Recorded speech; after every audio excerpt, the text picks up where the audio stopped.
So we've got something very specific on the desk for today's deep dive. It's the NTI ST-IPUSB4K-LCUK. That is quite a name. It's a bit of a mouthful. It's a low-cost 4K HDMI USB KVM extender over IP.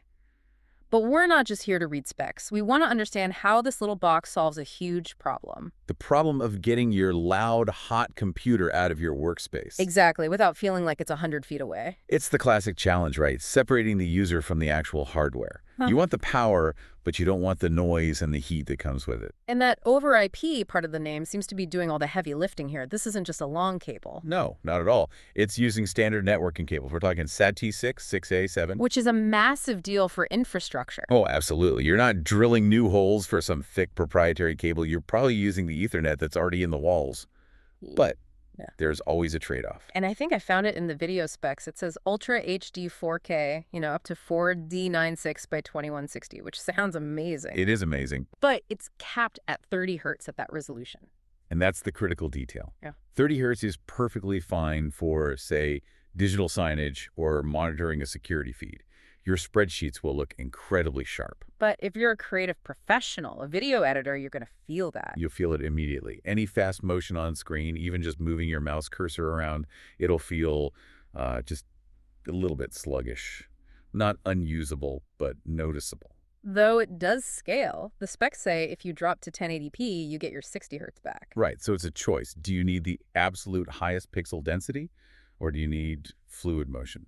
Okay, let's talk about distance. For a direct connection, it's 328 feet. That's 100 meters. Which is pretty substantial. But this is where the IP part really changes the game. You can plug it into a standard gigabit network switch. And that unlocks these point-to-many or even many-to-many setups. Yeah. You can have one powerful machine broadcasting its screen to multiple locations. I saw there's a penalty for that, though. Once you add a switch, that maximum distance gets cut in half, right? It does. It drops to 164 feet, so 50 meters, between the unit and the switch.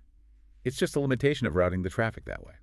So if you have multiple people watching the same desktop from different rooms, how do you handle control? You can't have 3 people fighting over one mouse. No, you can't. And the system is smart about that.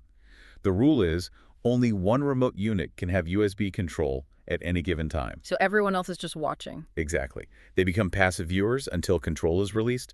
It avoids that digital tug of war. There's one small hardware feature I really appreciated.